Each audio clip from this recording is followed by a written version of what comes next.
a nossa relação com o nosso corpo percepciona-se diretamente no valor que nós nos atribuímos. O valor que nós nos atribuímos vai influenciar tudo. As escolhas académicas que nós fazemos, o nosso desempenho académico, a nossa socialização, quer dizer, tudo. Portanto, eu posso tomar certas decisões só partindo da maneira como eu me vejo e como acho que os outros me veem e como acho que os outros me avaliam.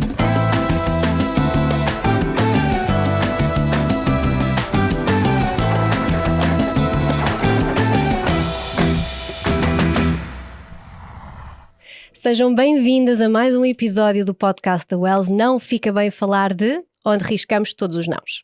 Eu sou a Jéssica Ataíde e hoje vamos falar sobre a ditadura da imagem. Comigo tenho a Catarina Cruz, que depois de 28 anos de luta interna, decidiu libertar-se dos padrões de beleza, é criadora de conteúdos e lançou o livro Bem Me Quero. Também tenho comigo a Filipa Jardim, psicóloga clínica e fundadora da Academia Transformar. Olá! Olá, bom dia! Bom dia, boa tarde, não é? Olá. Não sabemos a que horas é que nos vão ver nem ouvir. Olá! Olá! Estou muito contente com este tema. É um tema muito atual, o corpo perfeito, não é? E do qual é uma grande causa para ti. Sim. És muito vocal e eu gostava que me falasses um bocadinho da importância que tem para ti falar sobre este tema.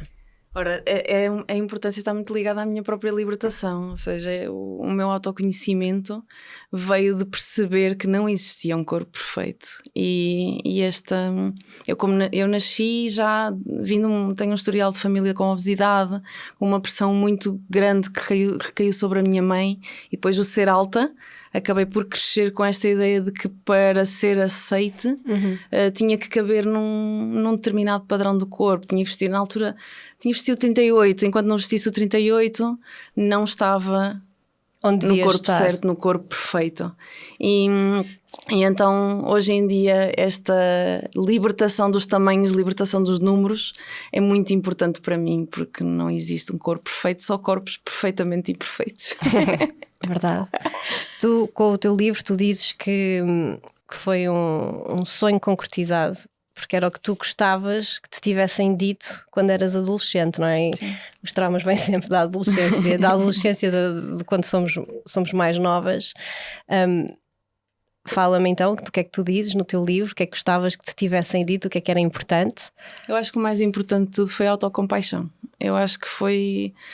O que virou a chave foi eu perceber que podia ter compaixão por mim própria, respeito pelo meu próprio ritmo, pelo meu próprio processo e em vez de estar constantemente a alimentar-me destes gatilhos externos do que é que eu tinha que fazer, como é que eu tinha que comer, como é que eu tinha que fazer exercício físico e também com uma conotação muito da culpa, da vergonha e este livro mostra, para além da história da luta, da libertação dos corpos e dos movimentos de libertação dos corpos, mostra muito aqui a minha relação com a minha mãe, que foi crucial. Hoje em dia é maravilhosa, mas também porque a minha mãe me encontrou a meio caminho e também percebeu que houve coisas que aconteceram na minha infância e na minha adolescência que tiveram um impacto muito grande, quer na minha relação com o meu corpo, quer na nossa relação mãe e filha, e também que a libertaram de coisas negativas na relação que ela tinha com o próprio corpo dela. E então este livro acaba por falar sobre isso. Eu começo o livro com perdoa-te e a cura começa. E eu acho que nós às vezes carregamos tanta vergonha, tanta culpa, Mas de onde é que isso vem? Não é? Para tu seres tão ativa a falar deste assunto, já sofreste obesidade? Sim. Ok, e pesavas, o que é a obesidade? Ora bem, a obesidade neste momento é uma doença reconhecida pela OMS, mas o seu diagnóstico... Sim, eu sei, mas o que é a obesidade? O que é que foi a obesidade para ti? Sim, claro. Só para contextualizar muito, porque isso foi a pressão que eu sofri no meu crescimento. E eu fui taxada sempre como obesa por cauda do IMC. A tabela de IMC. A tabela de IMC foi algo criado por um matemático para criar uma estatística do homem padrão da Europa, o homem branco. Então não recai numa base vasta de vários tipos de corpos. E isto foi a pressão que eu sofri em todo o meu crescimento, porque tudo era taxado na base da tabela de IMC. Faziam a conta da altura e do peso, e lá estava a obesidade para mim. E a obesidade parece que eu quando cresci, a obesidade era um palavrão. És obesa, as pessoas diziam és obesa para ver se te davam um abanão, para ver se te faziam sentir mesmo mal e isso fosse o gatilho, porque eu também durante muito tempo achava que eu precisava, era dessa vergonha na cara, de me sentir tão mal que aí eu mudava, e não foi verdade. Depois no meu percurso não foi na base da vergonha que eu mudei, foi mesmo na base do positividade amor. E do amor e do... Filipa, há muitas Catarinas. Há muitas Catarinas. E a Catarina, lá está, dá aqui voz de uma forma positiva. De uma forma positiva e construtiva aqui a grandes viagens, não é? Porque por um lado, nós estamos muito nesta era da polarização e sofremos muito isso, que é, por um lado, vamos assumir que cada um de nós pode ter e tem o direito a ter o seu corpo, mas depois rapidamente nos dizem, então, mas estás a fomentar doença física e mental? Ou seja, estás a defender a obesidade sabendo o que é a obesidade? Então, não, vou-me aceitar. Então, mas estás a dizer que não vais fazer nada, se te aceitas, não vais fazer nada para cuidar de ti. E para ser saudável. Exatamente, ou seja, é quase um pouco esta ideia também, lá está, que a Catarina com certeza que também tem passado, que é, então, mas és tão pró a tua liberdade do corpo e agora perdes peso? Então calma, então como é que é? Estás a ser incoerente. Estás a ceder. Estás a ceder à pressão, não é? Então, uma vez mais, mesmo quando nós achamos que não, nós estamos sempre a nos tentar rotular e a meter em alguma categoria. Sim. E o que nós percebemos é que isto é uma paleta e nós não temos que ser preto nem branco. Portanto, eu posso ser pró-positividade corporal e posso em algum momento engordar, emagrecer, posso me cuidar, posso fazer tratamentos estéticos e ser pró-autoestima e ser pró-beleza real. As coisas podem se conjugar. E a Catarina falava aqui, eu acho que o essencial é, eu estou a fazer estes movimentos em que direção? É de fora para dentro ou é de dentro para fora? E quando nós fazemos aquilo que fazemos, em primeiro lugar, para termos o nosso aplauso, se eu me maquilho de manhã para olhar para o espelho e gostar do que é que eu vejo, os bónus vão ser a seguir. Podem haver elogios, podem não haver. Se eu vou ganhar ou perder peso porque eu sinto que é o melhor para mim, e lá está, quando eu sinto, não é só o que eu sinto, eu também tenho indicadores de saúde, que não são o IMC, são outros indicadores de saúde, a minha energia vital, a forma como eu consigo pensar, a minha estabilidade de humor, que muitas vezes não é associada também aqui aos nossos picos de açúcar, e vou conseguir ter esses indicadores para tomar decisões sobre o meu comportamento. E isso vem de dentro para fora. Para quê? Para eu chegar a um patamar de equilíbrio perfeito? Não. Para eu estar o melhor possível todos os dias. Mas também, uma vez mais, não vai haver um momento em que eu vou ter a idade, o tamanho, as medidas em que vou alcançar, lá está, esta perfeição. E de onde é que tu... Agora eu tenho uma pergunta para as duas, e se quiserem até posso dar a minha opinião depois. De onde é que vocês acham que vem esta pressão, este conceito do corpo perfeito da mulher? Onde é que surge? Não é? Porque nós temos a pressão, obviamente, das redes sociais, que faz parte da nossa realidade, mas quando somos praticamente todas da mesma geração aqui, estamos numa mesa, eu tenho 38, tu tens quase 40 e tu tens 36, não é? Crescemos, quando éramos adolescentes não existia redes sociais, portanto aqui não vale dizer que a culpa que é só das redes sociais, porque não, isso é a voz que acontece agora, essa pressão que existe maior agora por causa das redes sociais, dos Instagrams e isso tudo. Não somos da era das redes sociais, mas somos da era das top models. Exatamente. E eu acho que houve uma altura da minha vida que eu até tinha como é que se diz? Screensaver do computador, tipo aquelas, punha imagens a passar da Paris Hilton, que era o corpo que eu queria ter.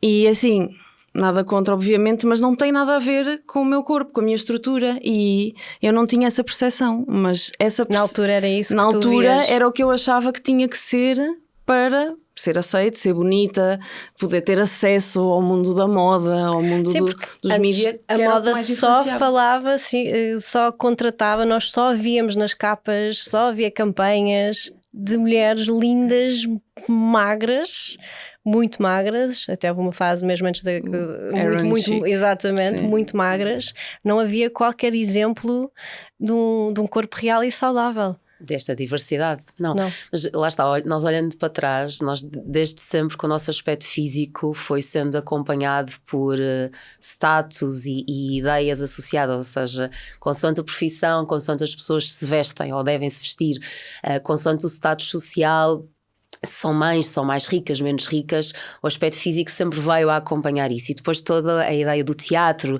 do cinema, vem-nos da moda, vem-nos trazer todos esses ideais, mas em que ao final do dia o que é que nós fomos sempre procurando e vamos vendo que é consistente, que é esta ideia de eu procurar me encaixar. Portanto, eu quero ser aceite, eu quero ser adaptativa, eu quero, lá está, ser... no fundo estar aqui alinhada com os outros, com aquilo que os outros esperam de mim, e porque eu sou um ser social e portanto eu preciso dessa validação. E ao final do dia, seja nos anos 50, 60, 70, 80, 2024, nós continuamos a precisar de nos sentir que fazemos parte. E essa representatividade vai acabando por influenciar, porque a indústria acaba por definir o que é representado, e a população em si acaba por perceber, ok, se isto chega ali, é o que é o certo. E nós hoje vamos vendo as tendências a fluir. Há 2 ou 3 anos atrás já começámos a ouvir mais do plus size, já tínhamos as Kardashians com as curvas e tudo. Há muitos anos atrás quem era gorda, que era a formosura, que tinha dinheiro para comer, é que mostrava que tinha o tal status que estás a falar. E eu acho que estas tendências acabam também por ter muita influência da indústria, que é ela que acaba por definir o que é representado e o que é que passa. Tu, no teu caso, tu sentiste que as redes sociais criaram-te mais pressão? Não, eu acho que quando... Eu já lido com a internet há muitos anos. Aqui o Instagram entrou na minha vida numa fase em que eu já estava nesta desconstrução, meio que nesta desconstrução. Já tinhas perdoado? Ainda sim. Já houve ali uma altura em que houve um boom do fitness e tudo, e isso obviamente que influenciou. Eu ainda estava mais ou menos, já optava por umas reeducações alimentares, sem suplementos, sem nada disso, mas a minha relação com o corpo e com a comida ainda não estava tratada. Mas depois, foi pouco tempo depois que eu conheci os movimentos de libertação do corpo, Body Positivity, o Body Neutrality e tudo, e acabei por perceber a importância da curadoria de nós. Para mim o meu Instagram é a minha casa, então só entra quem eu deixo, por muito que esteja público, eu é que mando ali. E eu é que escolho quem é que sigo. Não sou aquela pessoa que precisa de avisar que vai deixar de seguir, nem que acha que é superior só porque aquilo é um gatilho, mexeu comigo ou o que seja.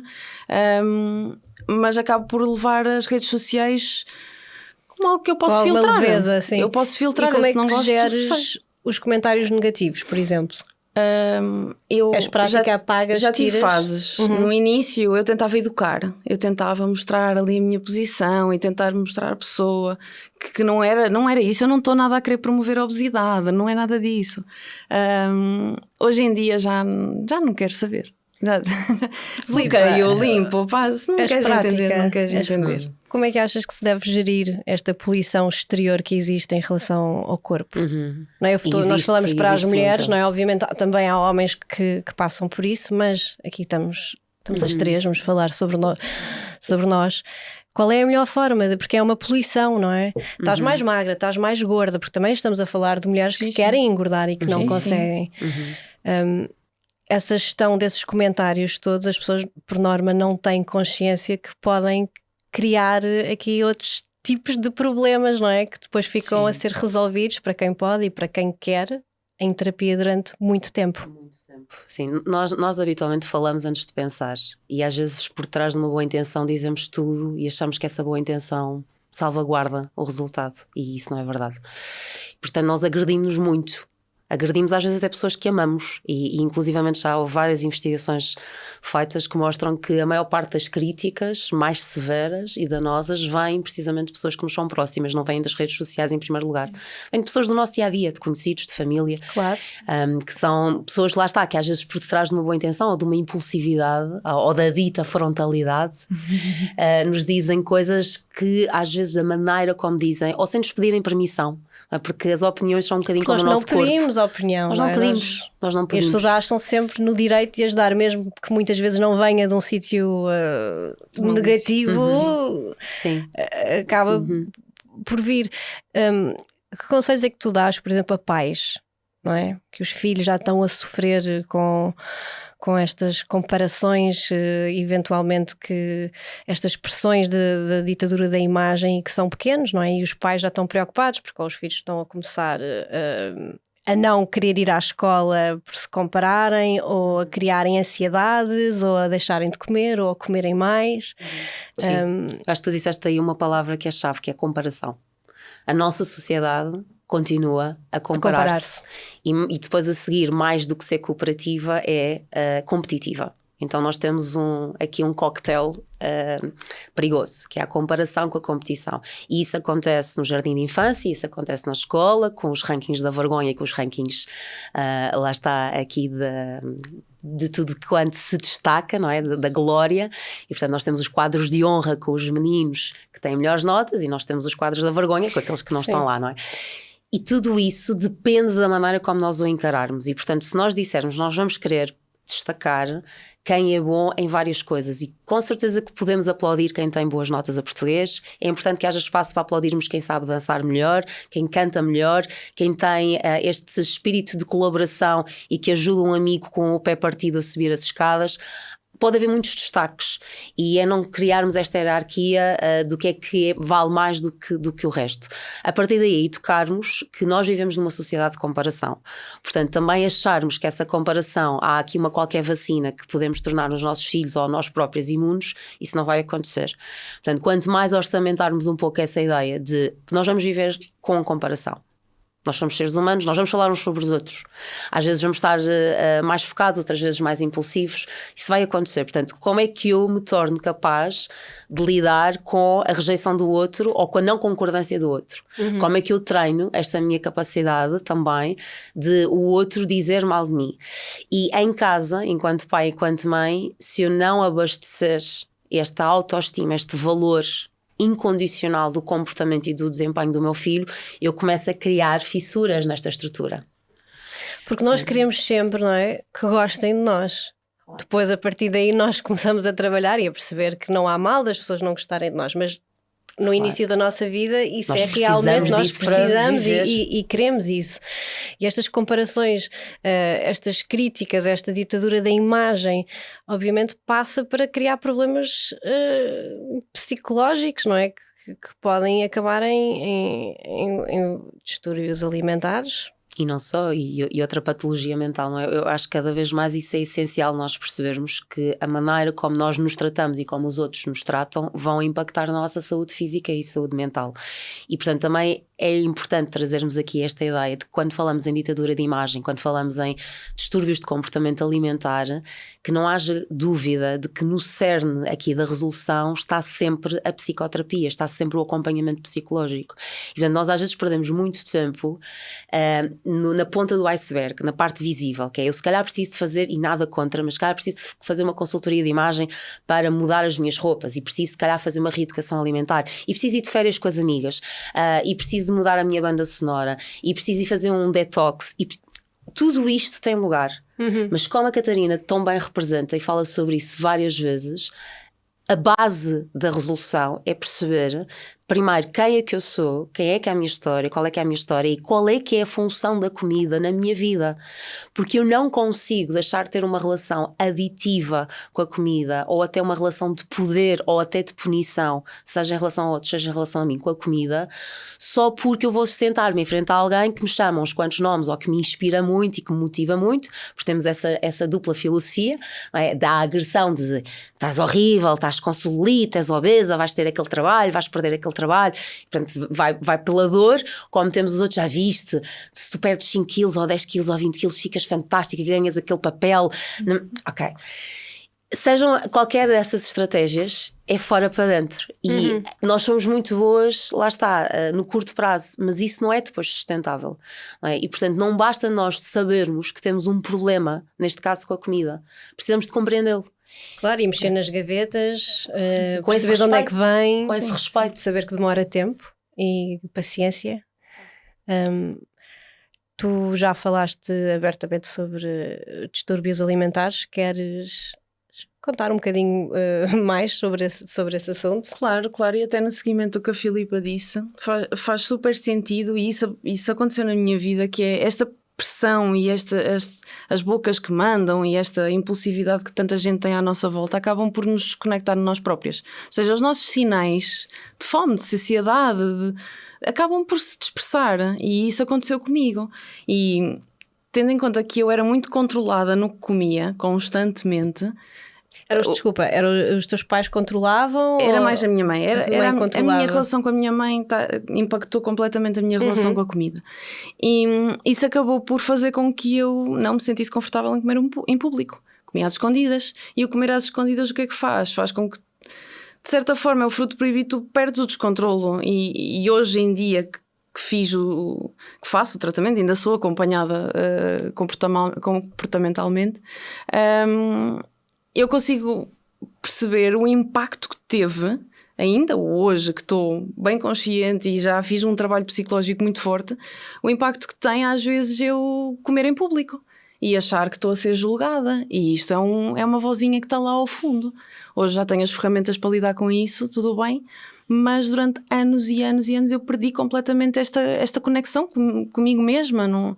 Eu não tinha noção do que é que era fome biológica, o que é fome emocional, não fazia ideia. Eu nem consigo olhar para trás e fazer essa distinção dos momentos, quando é que eu comi de forma emocional, quando é que eu comi com fome mesmo.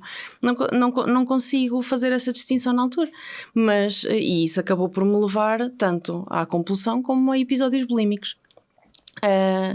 E os episódios bulímicos estão aqui associados a muita coisa, seja o pôr a comida para fora, seja querer compensar. Eu hoje em dia já até digo isto na brincadeira, quase em tom de que as pessoas ganhem consciência, que nós às vezes estamos em momentos familiares bons, que é para desfrutar, as pessoas ainda nem comeram e já estão a pensar no que é que vão fazer amanhã para queimar aquilo que vão comer. Ainda nem sequer sabem o que é que vão comer, o que é que o corpo deles lhes vai pedir para comer. E para mim foi maravilhoso descobrir a alimentação intuitiva e segue-se em princípios básicos que nos voltam a conectar com nós mesmas.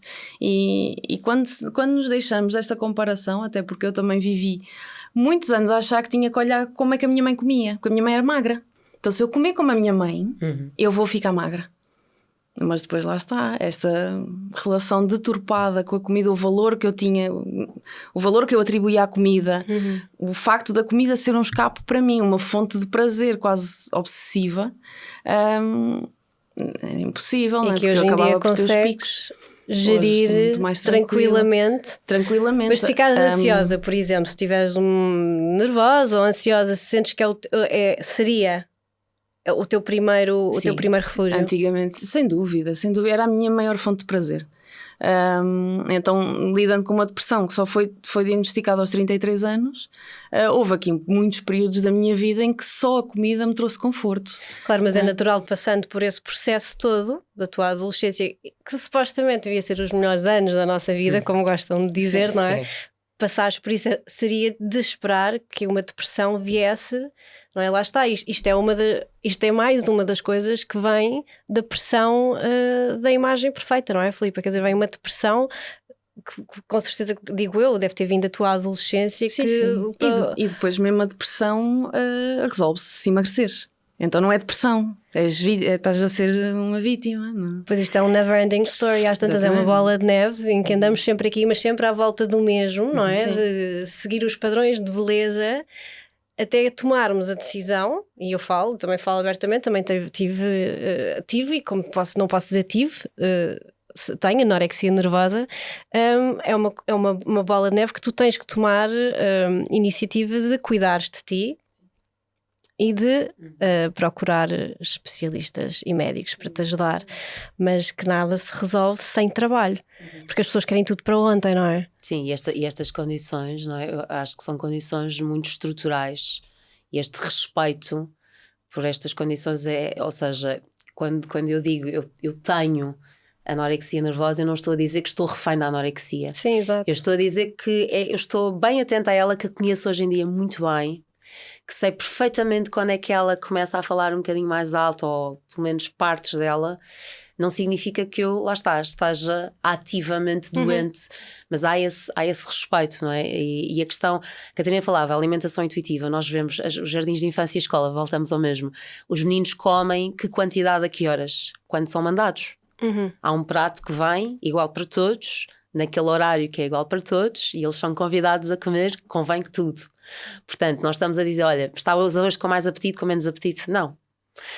Depois vamos crescendo e novamente vai existindo também este ruído e esta poluição, em que se calhar se eu estou com um creme e a cuidar do meu rosto e do meu envelhecimento aos 18 anos, eu estou num movimento de cuidado, e portanto onde é que são estas linhas fronteiras, não é, entre a doença e a saúde? E por exemplo, na área da estética continuamos a ter muitos profissionais que não contemplam a dimensão psicológica. Nunca dos pacientes. Ainda é raro contemplar. Nunca, eu se calhar estou a ser dura. Eu já trabalho com médicos cirurgiões plásticos que têm essa preocupação, mas nós continuamos muito a assistir no mercado de médicos que aceitam a miúdas de 16 anos, de 25 anos ou de 40 anos para fazer todo o tipo de intervenções, mais invasivas, menos invasivas, sem pensar no que é que isto está a revelar, porque lá está, se eu tenho, mesmo que eu tenha 30 anos e chego a um consultório, já estou no auge, lá está, da minha vida adulta, e digo, eu quero mudar a minha cara e fazer aqui alguns retoques para me parecer mais com esta pessoa. Comparação. Anulação da minha identidade. Eu não digo que chego lá e digo, eu quero estreitar o meu nariz por A, por B, por C. Não, eu quero mais ser esta pessoa. Ou chego lá e digo, estou-me a separar e estou num momento em que eu preciso de parecer mais nova. E isto continua em 2024 a não ser lido como um alerta para profissionais de medicina. Diz, calma, esta pessoa não está bem. Eu não tenho que ser psicólogo, mas eu tenho que pô-la, lá está, a fazer um check-up psicológico com algum especialista para perceber onde é que está o nível de estabilidade psicológica dela. Porque se nós fazemos tanta, lá está, ninguém vai ser operado sem fazer uma consulta de anestesia. Ninguém normalmente coloca injetáveis sem fazer algum teste mínimo para perceber se há ali um composto alérgico que vai fazer reação àquela pessoa. Tem testes de maquilhagem, muitas vezes faz primeiro testes com alguns produtos. Mas aqui isso não acontece. Portanto, eu não vou perceber onde é que aquela pessoa está.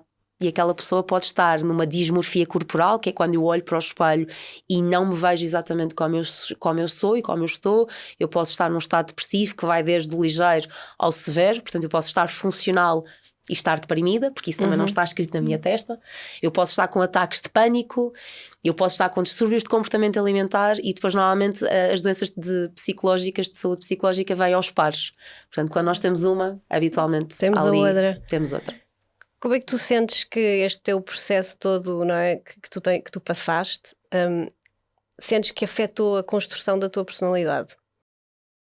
Sim, eu hoje digo que se eu não tivesse passado por tudo o que passei, hoje também não poderia estar aqui com vocês. Então não aparentemente feliz. Sim.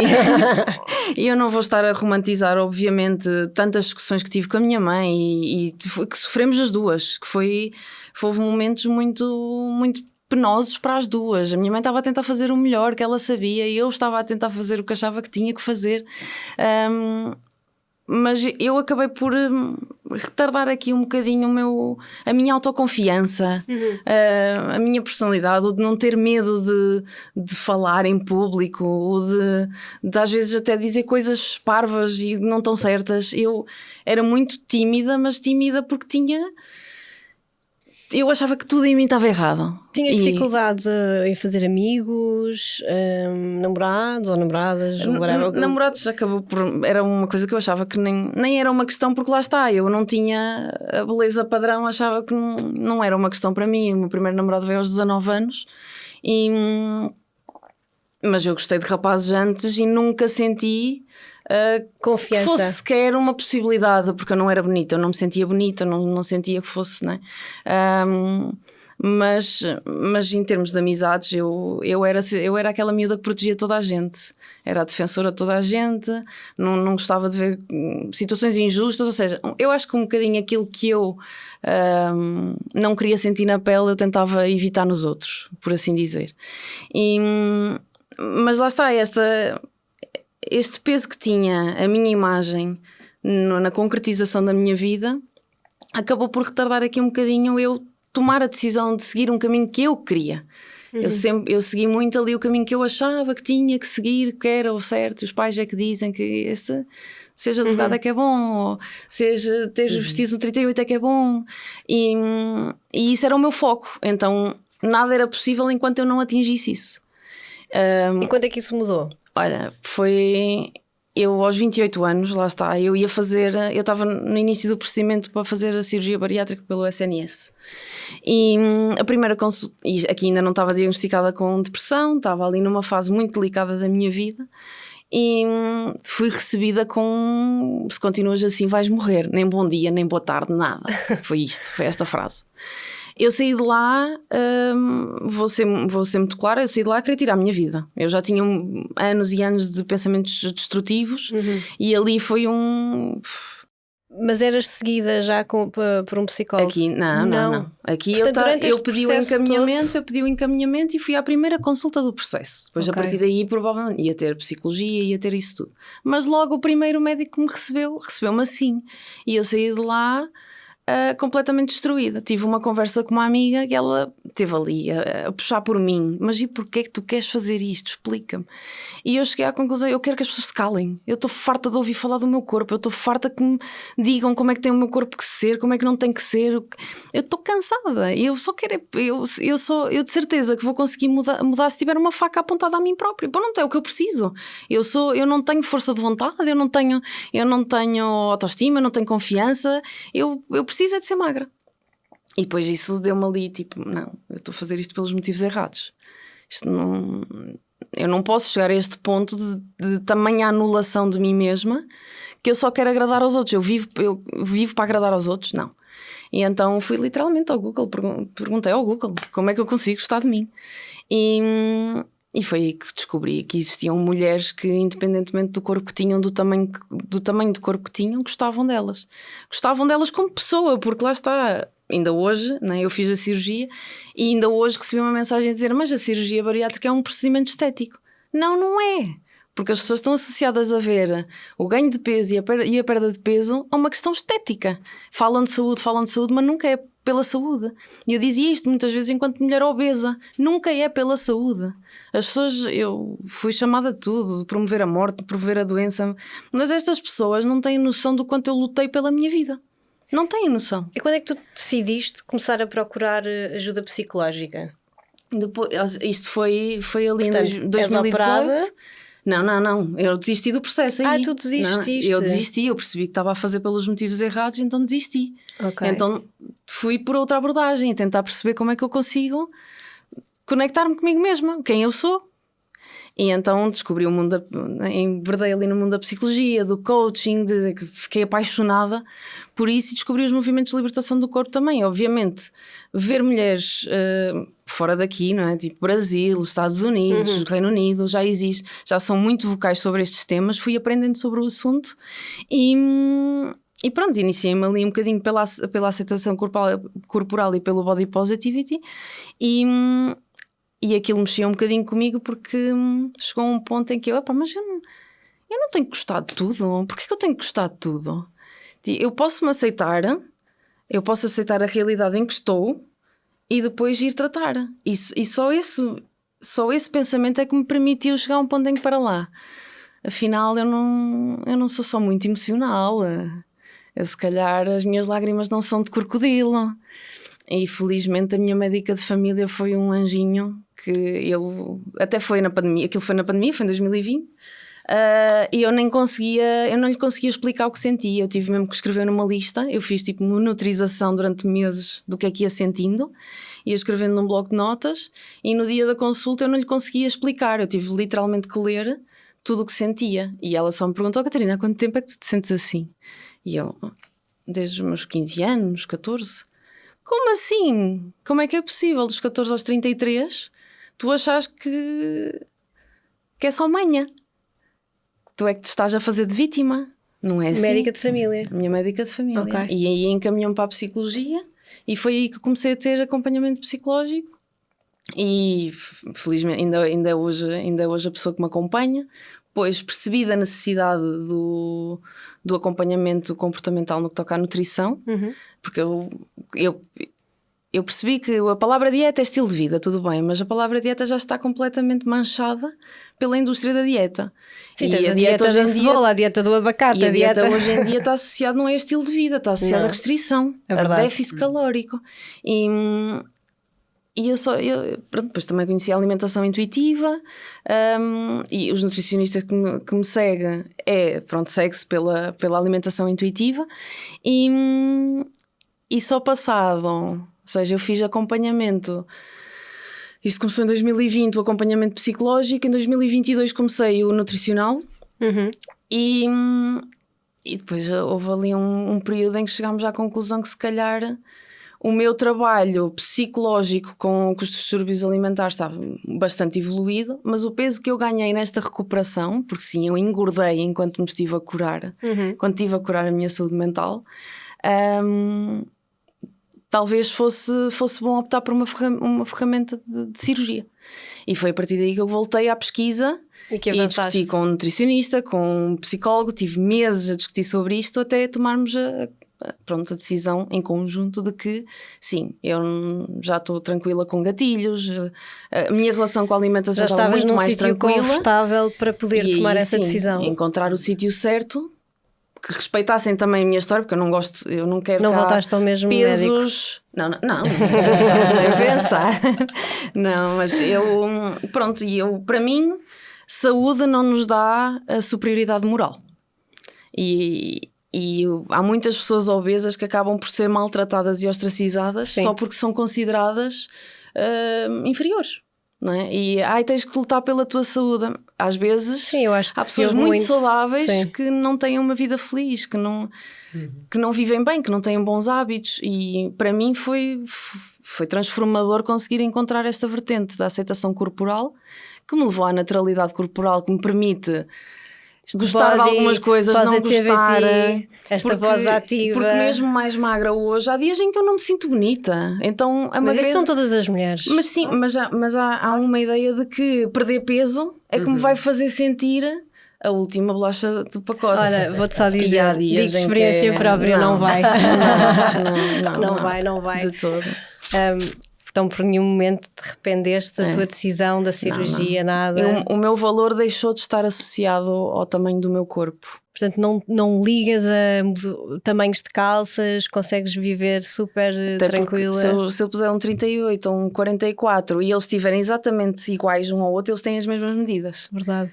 Sempre esses números agora que é um número diferente, mas a medida, se tu fores medir, é exatamente igual. E viveres esse processo publicamente, não é? Porque tens partilhado tudo nas tuas redes. Sentes que há muitas outras mulheres que querem fazer a cirurgia, que têm curiosidade, que estão num caminho não tão avançado quanto o teu, mas que, de certeza que isso acontece. Sim, tens muitas raparigas, até mais novas, que estão nesse processo e que te veem como uma inspiração. Por isso é que eu falo tanto da aceitação, não só corporal, mas também de quem és, da tua personalidade, da tua identidade, porque há muitas pessoas que querem uma solução milagrosa. Querem resolver o problema do peso imediato. E essas são as pessoas que tanto achavam que eu não queria saber da minha saúde enquanto estava obesa, e as pessoas que acham que eu hoje sou incoerente. Mas lá está, eu sim estive a lutar pela minha saúde este tempo todo, só que em vários tipos de corpos. E muitas pessoas só procuram. As pessoas acham muita coisa. O corpo. Sim. As pessoas acham muita coisa. Sim. Tem o nome também deste podcast, não fica bem. Não fica bem. As pessoas acham sempre muita coisa em relação ao nosso corpo, à nossa aparência. Sem dúvida. Mas tem muitas pessoas que acabam por me procurar nesse sentido, que é querem a solução logo. E eu acabo por passar ali um bocado de chá. Querem saltar o que tu saltaste para chegar ao resultado final. Sim, é? Querem o resultado porque final. Lá está mesmo. Eu tive que desconstruir muito a questão da gordofobia, porque eu comecei a engordar.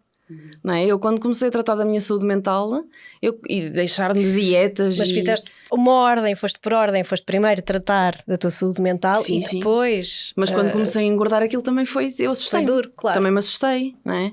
E felizmente o trabalho psicológico acabou por me ajudar a desconstruir isso e perceber, não, eu estou no caminho certo. Eu estive mais feliz com o maior peso que tive do que quando tinha 18 anos e tinha o corpo que tenho agora.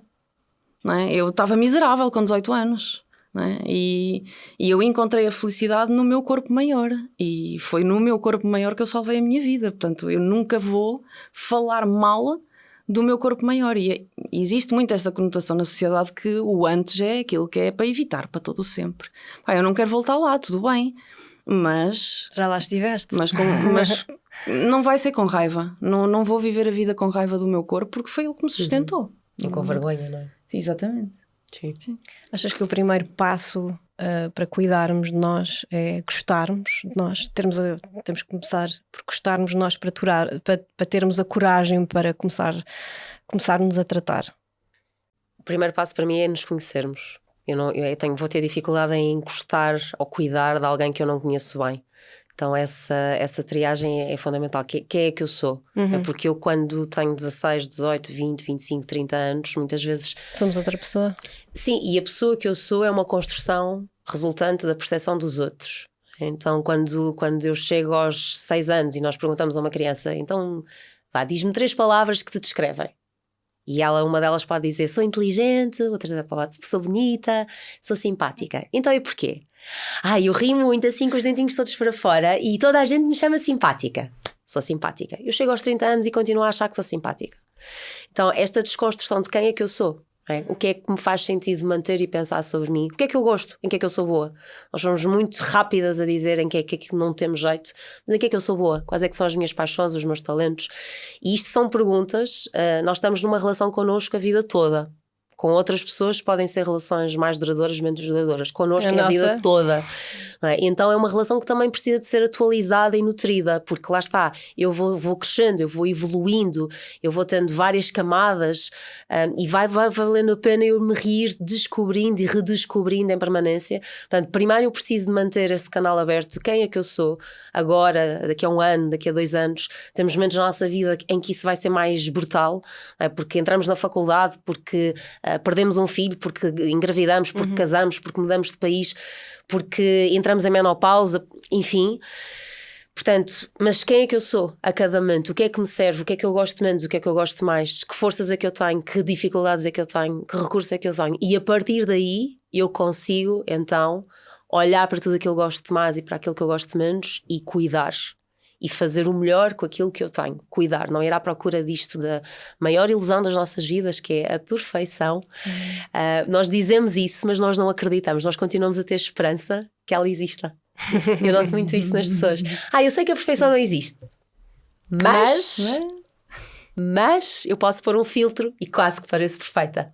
Mas então há um lado nosso que aceita que a perfeição não existe, mas há um outro lado nosso que a procura. Há um lado nosso que sim, ninguém é feliz totalmente, mas existe sempre um mas, não é? Exatamente.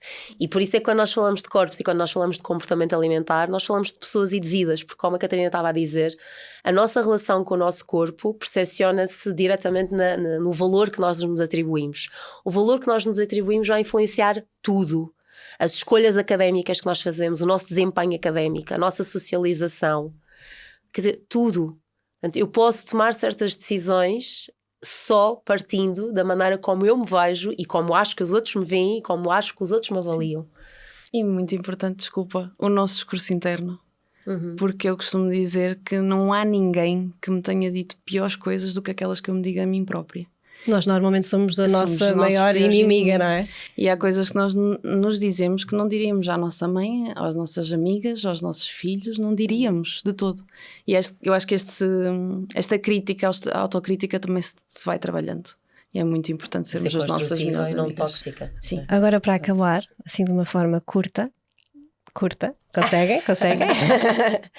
O que é que fica bem dizermos sobre a forma como vivemos com o nosso corpo? Uma frase muito simples: o nosso corpo é o nosso veículo, não é um acessório. Também pode ser, mas não é exclusivamente um acessório, e é principalmente o nosso maior veículo, o único veículo para andar nesta vida, e temos que o tratar bem. Sim. O nosso corpo é a nossa casa, e mais do que aquilo que eu aparento, vamos investir naquilo que somos, naquilo que sentimos. Isso vai passar para fora. E agora eu até deixo hoje até eu vou dizer, não queres ser perfeita, mas faz o melhor por ti. Sim. Se estiverem a passar por algum tipo de problema, não se esqueçam de procurar ajuda médica e podem seguir a página também aqui da Catarina, que tem falado muito sobre este processo todo e pode ser uma grande inspiração. Muito obrigada às duas por esta conversa tão boa. Partilhem as vossas experiências ou dúvidas com o hashtag WellsFicaBem nas redes sociais. Estamos de volta em breve com uma nova conversa, um novo tema que parece que não fica bem falar de, mas fica. Beijinhos.